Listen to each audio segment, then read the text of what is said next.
अस्सलाम वालेकुम students. Miss mercury की क्लास में सबका वेलकम। मेरा नाम मरकरी है। मैं पीरियोडिक टेबल में पीरियड 6 और ग्रुप 12 में पाई जाती हूँ। मेरा सिंबल Hg है। मेरा ताल्लुक पीरियोडिक टेबल के ट्रांजिशन मेटल ग्रुप से है। Tip of the day.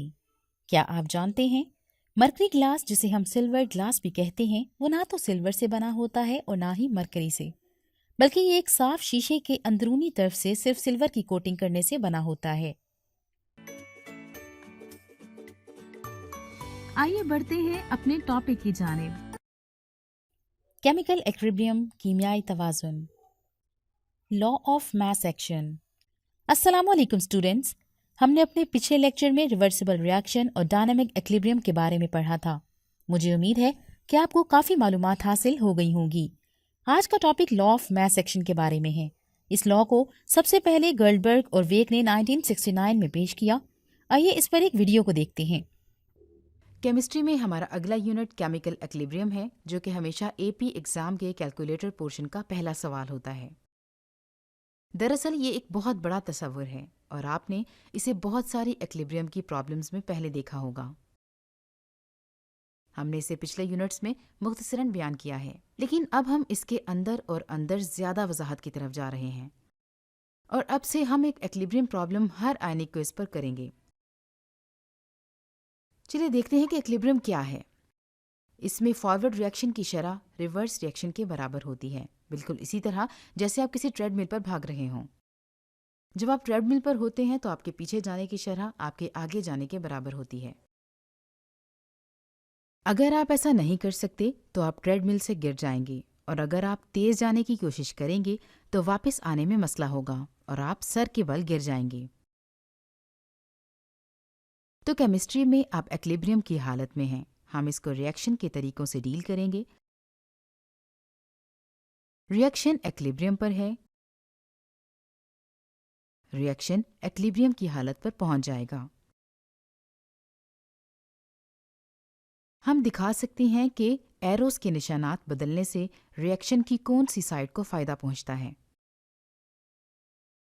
आपको एक छोटा रिवर्स एरो लगाना है अगर रिएक्टेंट्स को फायदा पहुंच गया हो तो।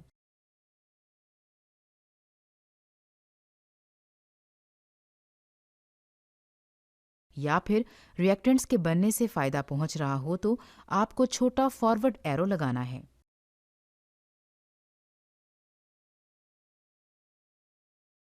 इक्विलिब्रियम को डायनामिक कहा जाता है, जिसका मतलब है कि ये मुसलसल हरकत में है।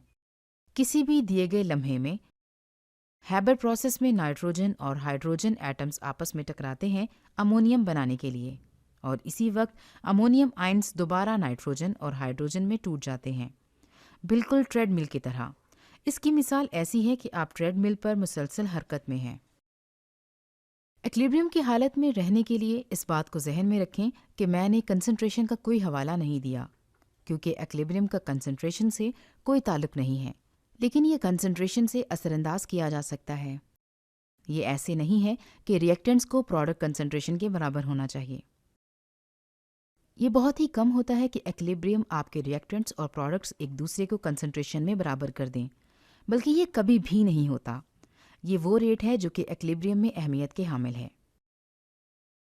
अगर हम दो रिएक्टेंट्स की कंसंट्रेशन का ग्राफ देखें, जबकि ये वक्त के हिसाब से प्रोडक्ट की कंसंट्रेशन है, मैं ये तस्वुर करती हूँ कि ए और बी मेरे रिएक्टेंट्स हैं, क्योंकि ये मेरे प्रोडक्ट्स बना रहे हैं, जो कि सी और डी होंगे, क्योंकि इनकी कंसंट्रेशन कम होते हुए नजर आती है। इसके बरक्स जो कंसंट्रेशन इस नुक्ते पर नजर आ रही है, जिस पर हर लाइन फ्लैट लाइन की तरफ इशारा करती है, वो पॉइंट जहां पर लाइन की फ्लैट लाइन है, वो टाइम है जो कि इक्विलिब्रियम तक पहुंचने में लगता है, और ये टी से या फिर टी से या टी क्यू से दिखाया जाता है। इन सब का एक ही मतलब है।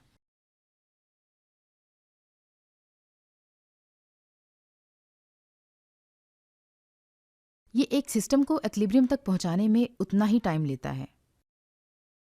अगर इक्विलिब्रियम सीधी तरफ है तो इसका मतलब है कि प्रोडक्ट्स के बनने में आसानी है, और अगर लेफ्ट पर है तो रिएक्टेंट्स के बनने में आसानी है। ये कुछ चीज़ों पर इन्हिसार करता है। ये इनिशियल कंसंट्रेशन पर मुनहसर है, क्योंकि अगर आपके पास ज़्यादा रिएक्टेंट्स या ज़्यादा प्रोडक्ट्स हैं तो किसी भी सॉल्यूशन में टकराव बहुत ज़्यादा होगा और रिएक्शन तेज़ हो जाएगा। इसीलिए रिएक्शन की शरह इस तरफ या उस तरफ ज़रूर असरअंदाज होगी।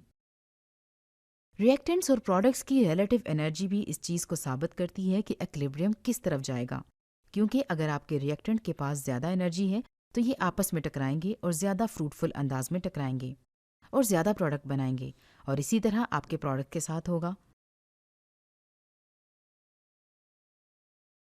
आपके रिएक्टेंट्स और प्रोडक्ट्स की डिग्री ऑफ ऑर्गेनाइजेशन। याद रखें कि कुदरत हमेशा खराबी को फेवर करती है। और आखिर में के की वैल्यू, ये कैपिटल के है, छोटा के नहीं है। छोटा के भी ठीक होता है, ये आपके रिएक्शन के रेट की वजाहत करता है। बड़ा के एक बिल्कुल मुख्तलिफ चीज़ है और हम बड़े के की तरफ जा रहे हैं और हम अगली पूरी वीडियो में बड़े के की तरफ देखेंगे। आपके लिए ये लेसन पेश किया जा रहा है बड़े के की तरफ से। जैसा कि मैंने साल के शुरू में मैथ सेक्शन एक्सप्रेशन में आपसे पहले ही जिक्र किया है, लेकिन यहाँ हम इसकी ज़्यादा वजाहत में जाएंगे। अब लॉ ऑफ मास एक्सप्रेशन एक एक्विलिब्रियम कांस्टेंट के साथ काम करेगा, जिसको हमने बड़े के से दिखाया है। इसको छोटे के साथ बिल्कुल कंफ्यूज नहीं करना। मास एक्शन एक्सप्रेशन या एक्विलिब्रियम कांस्टेंट प्रोडक्ट कंसंट्रेशन तकसीम रिएक्टेंट कंसंट्रेशन के बराबर होता है, लेकिन इससे आगे भी बहुत कुछ है। अगले लेसन को समझने के लिए हमारे लिए यह जानना ज़रूरी है कि product concentration divided by reactants के प्रोपोर्शनल है। अगर के एक से बड़ा हो तो इसका मतलब है कि आपके प्रोडक्ट्स की कंसंट्रेशन एक्विलिब्रियम पर रिएक्टेंट से ज़्यादा है। अगर के एक से कम हो फिर रिएक्शन रिएक्टेंट्स को फ़ायदा देगा। इसका मतलब है कि आपके पास ट्रू फ्रैक्शन है। प्रोडक्ट्स कम होंगे, आपके पास कम कंसंट्रेटेड प्रोडक्ट्स होंगे रिएक्टेंट्स की निस्बत। एक्विलिब्रियम कांस्टेंट एक्सप्रेशन एक बैलेंस्ड इक्वेशन के लिए स्टिशियोमेट्रिक वैल्यूज़ की मदद से लिखी जा सकती है और इन वैल्यूज़ तक बढ़ाई जा सकती है। इसका क्या मतलब है? मतलब अगर ये कोफिशिएंट है तो ये एक्सपोनेंट बनता है और ये प्रोडक्ट्स डिवाइड बाय रिएक्टेंट होता है। तो हैबर प्रोसेस के लिए के जो इस इक्वेशन को याद रखते हैं, यहाँ अमोनियम की कंसंट्रेशन का स्क्वायर है, क्योंकि इसके पास 2 का कोफिशिएंट है जिसको नाइट्रोजन की कंसंट्रेशन के साथ डिवाइड करते हैं, क्योंकि इसका कोफिशिएंट 1 टाइम होगा। हाइड्रोजन की कंसंट्रेशन का क्यूब, क्योंकि इसका कोफिशिएंट 3 है और हम इसे के कहते हैं क्योंकि ये एक्विलिब्रियम कंसंट्रेशन के लिए कांस्टेंट एक्सप्रेशन है। और जबकि हम एक्विलिब्रियम के बारे में बात करते हैं तो इसे ऐसे भी लिखा जा सकता है के ई क्यू। ये तीनों एक जैसे हैं। मेरा इक्वल का साइन मेरी फ्रैक्शन से गुजर गया है। ओके, के ई क्यू और के सी तमाम बाकी कंसंट्रेशंस हैं।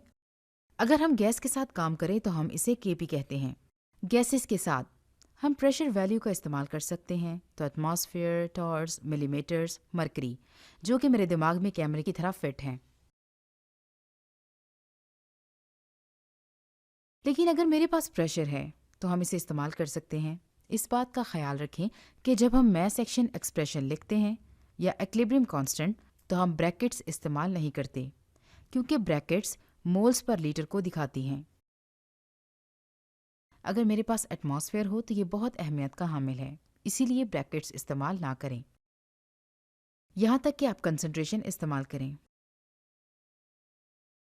अगर आप प्रेशर वैल्यूज़ इस्तेमाल कर रहे हैं तो आप पैरेंथेसिस इस्तेमाल करेंगे। तो हम पार्शियल प्रेशर की वैल्यूज़ को भी इस्तेमाल कर सकते हैं, जहां हम आसानी से अमोनियम और हाइड्रोजन और नाइट्रोजन के पार्शियल प्रेशर्स को बदल सकते हैं।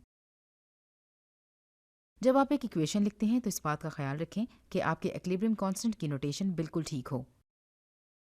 अगर आप प्रेशर को इस्तेमाल कर रहे हैं या आप ब्रैकेट का इस्तेमाल करें या फिर आप पार्शियल प्रेशर को इस्तेमाल करेंगे और अपनी इक्वेशन को ऐसे लिखें जैसे यहाँ दिखाया गया है। अगर आप कंसंट्रेशन को इस्तेमाल करेंगे तो फिर आप ब्रैकेट्स इस्तेमाल करेंगे, क्योंकि केमिस्ट को ऐसा करके बहुत खुशी होती है। कैपिटल क्यू, क्योंकि ऊपर वाले केस में तमाम कीमतों में के कोई यूनिट्स नहीं हैं। तो अगर मुझे ऊपर वाले रिएक्शन का मैथमेटिकल एक्सप्रेशन लिखने को कहा जाए तो ये बहुत आसान है। क्योंकि ये तमाम गैसेस हैं तो ये सारी गिनी जाएंगी, हम इन्हें गिनती से निकाल नहीं सकते। तो k बराबर होगा 2 टू द 4th के, क्योंकि 4 का coefficient H2O to the 6th होगा, क्योंकि coefficient 6 divided by ammonium to the 4th coefficient of 4 eight times oxygen coefficient of 7 या 7th होगा, क्योंकि ये कॉफिशेंट 7 है। तो हम कह सकते हैं कि हमारा Kc KeQ है। अगर हमें प्रेशर की वैल्यूज़ दी जाएं तो हम बिल्कुल इसी तरह कर सकते हैं। हमारे पास ब्रैकेट्स की जगह पैरेंथेसिस है और हम इसको अपना Kp कहेंगे क्योंकि हम प्रेशर की वैल्यूज़ के साथ काम कर रहे हैं। हमारे पास पार्शियल प्रेशर भी हो सकता है। बस नाइट्रोजन का चौथा पार्शियल प्रेशर पानी के छठे पार्शियल प्रेशर पर और आगे भी इसी तरह। अगर आपको ये वैल्यूज़ दी जाएं तो आप इन्हें आराम से लगा देंगे और K की वैल्यू के लिए न्यूमेरिकल वैल्यू को तलाश करेंगे और इसके कोई यूनिट्स नहीं होते।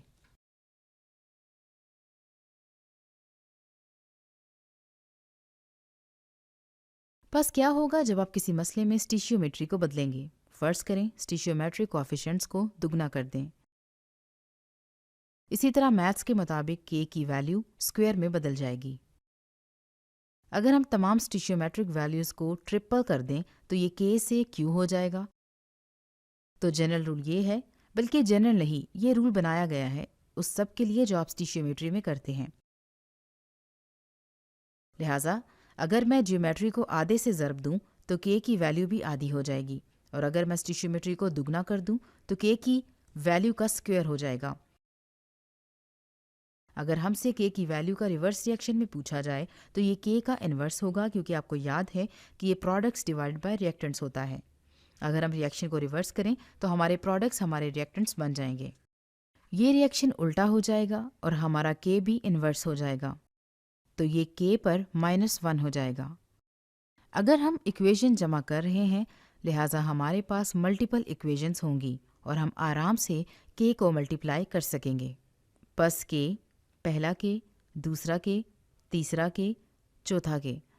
हाबर प्रोसेस के लिए हमसे K का हिसाब करने को कहा जाता है, जो कि अमोनियम को बनाने का तरीका याद रखना है, और हम कंसंट्रेशन दे रहे हैं। अगर आप इसको घर में कर रहे हैं तो ये आपके सबक में मसला नंबर 3 है या फिर एक्सरसाइज 3। आप यहाँ अपने नोट्स में इसे 3.1 कह सकते हैं।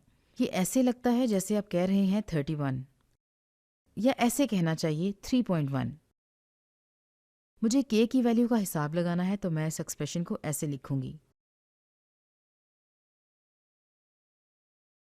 तो ये तमाम गैसेस हैं और हमारे पास इनके लिए कंसंट्रेशंस हैं। तो हम आगे जाते हैं और इसे हल करते हैं।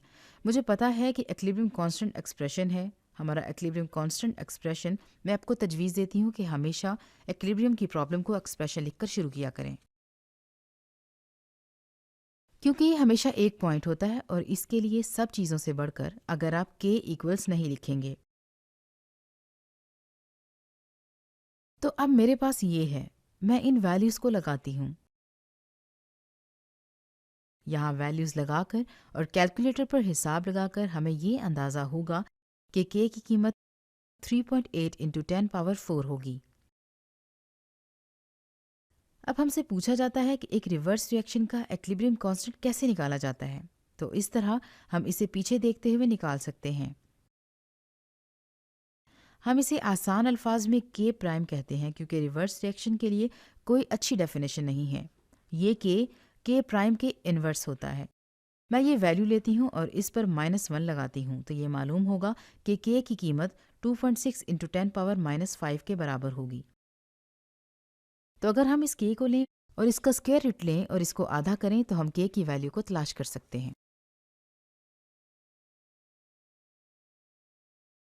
बारे में पढ़ेंगे।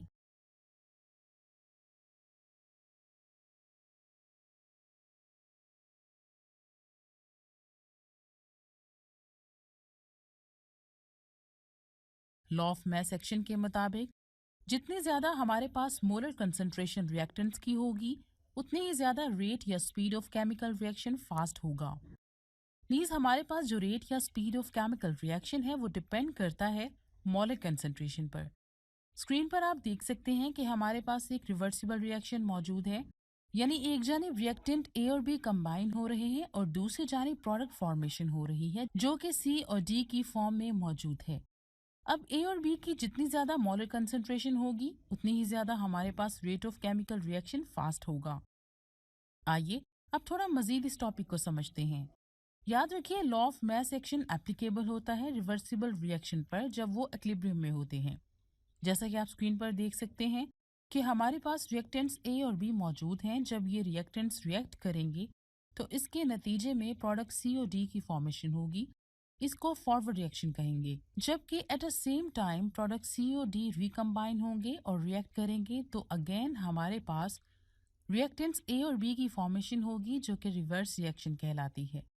अब हम रिवर्सिबल रिएक्शन में इक्विलिब्रियम कब हासिल करते हैं, आइए देखते हैं।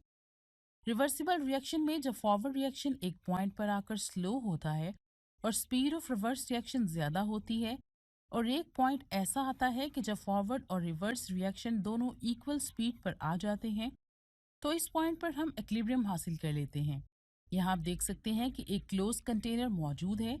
यहाँ पर रिवर्सिबल रिएक्शन हो रहा है। जी हाँ, जब हम रिवर्सिबल रिएक्शन में इक्विलिब्रियम को हासिल कर लेते हैं तभी हम लॉ ऑफ मास एक्शन को अप्लाई कर सकते हैं। अब हम इक्विलिब्रियम अचीव कर चुके हैं। इस वक्त जो हमारे पास रेट ऑफ फॉरवर्ड रिएक्शन मौजूद है वो डायरेक्टली प्रोपोर्शनल है मोलर कंसंट्रेशन ऑफ रिएक्टेंट्स की। इसका मतलब है कि जितनी ज्यादा मोलर कंसंट्रेशन होगी उतना ही ज्यादा स्पीड ऑफ फॉरवर्ड रिएक्शन बढ़ता जाएगा। स्क्रीन पर स्क्वायर ब्रैकेट्स मोलर कंसंट्रेशन या एक्टिव मास भी कहा जाता है। यहाँ हमने रेट ऑफ फॉरवर्ड रिएक्शन को RF से रिप्रेजेंट किया है। KF से मुराद rate constant of the forward reaction into molar concentration of A और मोलर कंसंट्रेशन ऑफ B से जाहिर किया है। अब बात करते हैं रेट ऑफ रिवर्स रिएक्शन की। यहाँ हमारे पास रेट ऑफ रिएक्शन किस पर डिपेंड करती है? मोलर कंसंट्रेशन ऑफ C और D पर डिपेंड करती है। डायरेक्टली प्रोपोर्शनल का क्या मतलब होता है कि एक चीज जब इंक्रीज होती है तो दूसरी चीज भी उसी स्पीड से इंक्रीज करेगी। यहाँ जब हमारे पास कंसंट्रेशन ऑफ C और D की इंक्रीज होगी तो रेट ऑफ रिवर्स रिएक्शन भी इंक्रीज हो जाएगा। यहाँ हमने रेट ऑफ रिवर्स रिएक्शन को कैपिटल R और स्मॉल r से डिनोट किया है। प्रोपोर्शनल के साइन को जब भी रिमूव किया जाता है तो कांस्टेंट लगाया जाता है और यहाँ पर जो हमने कांस्टेंट लगाया है K और स्मॉल r जो कि डिनोट करता है rate for the constant reaction को into molar concentration of C and molar concentration of D के। स्क्रीन पर आप देख सकते हैं कि जब हम rate of forward reaction equal to rate of reverse reaction को, इससे हमें इक्विलिब्रियम हासिल होगा। इसको हम इस तरह लिख सकते हैं KF AB bracket close is equal to KFC into D। आइए अब हम इन्हें रीअरेंज करते हैं ताकि हमें इक्विलिब्रियम कांस्टेंट हासिल हो जाए। इसको रीअरेंज करने के बाद इस तरह से लिखेंगे C into D over A into B is equal to KF over KR is equal to KC। यहाँ KC से मुराद इक्विलिब्रियम कांस्टेंट कहलाता है। उम्मीद है कि इस लेक्चर को देखने के बाद आप सब लॉ ऑफ मास एक्शन को कैसे अचीव करते हैं समझ आ गया होगा। अब हम इस टॉपिक से मुतालिक एजुकेशनल गेम या सिमुलेशन देखते हैं। स्क्रीन पर आपको एक चैम्बर नजर आ रहा होगा जो आपकी सहूलत के लिए एक वर्टिकल वॉल्ड एक्सिस से डिफरेंशिएट किया गया है। दरअसल ये चैम्बर ओरिजिनल रिएक्शन में फ्री एनर्जी को डिनोट करता है। चैम्बर ए में ग्रीन बॉल्स हैं और उसकी एक्टिवेशन एनर्जी बी से ज्यादा है, तो ग्रीन बॉल्स एक्विलिब्रियम के हसूल के लिए चैम्बर बी की तरफ मूव करेंगी। एक्विलिब्रियम तब क्रिएट होगा जब दोनों तरफ 50-50% बॉल्स चैम्बर में मौजूद होंगी। बिल्कुल इस तरह जब एक रिएक्शन में रिएक्टेंट्स का प्रोडक्ट में तब्दील होना और उन प्रोडक्ट्स का वापस रिएक्टेंट्स में तब्दील होना, एक इक्विलिब्रियम स्टेट क्रिएट होती है। और स्क्रीन पर आपको बॉल्स की मदद से ये एग्जांपल समझाई गई है। यहाँ पर यह भी नोट करना चाहिए कि बॉल्स कंटिन्यूअसली हरकत में हैं। हर एक बॉल चैम्बर ए से चैम्बर बी में जाकर रेड कलर में तब्दील हो रहा है। उसके बदले चैम्बर बी से एक दूसरी रेड बॉल चैम्बर ए की तरफ मूव कर रही है और वहां आकर ग्रीन कलर में तब्दील हो रही है। इस तरह से एक इक्विलिब्रियम मेंटेन हो रहा है। इस एग्जाम्पल में LMA इस तरह से एक्सप्लेन हो रहा है कि K is equal to product over reactant की है। उम्मीद है आपको इस वीडियो और गेम के जरिए लॉ ऑफ मास एक्शन के मुतालिक मुफीद मालूमात हासिल हो गई होंगी। आइए अब हम कुछ सवालात के जवाब सोचते हैं। Equilibrium constant has no units when number of option A moles of reactants and products are not same, option B Moles of reactants are same. Option C. Moles of reactants and products are same. Option D. Product are same. Yes, the right answer is moles of reactants and products are same. आइए एक और सवाल को देखते हैं. At equilibrium state, forward and reverse reactions keep on taking place at the same rate but in option A, opposite direction, option B, same direction, option C, positive direction, option D, none of these. Yes, the right answer is opposite direction. उम्मीद है आज के इस lecture से आपको सबक को समझने में काफ़ी मदद मिली होगी. अपने नेक्स्ट लेक्चर में हम इस चैप्टर के बाकी तमाम टॉपिक्स को देखेंगे. तब तक के लिए अल्लाह हाफिज. शुक्रिया.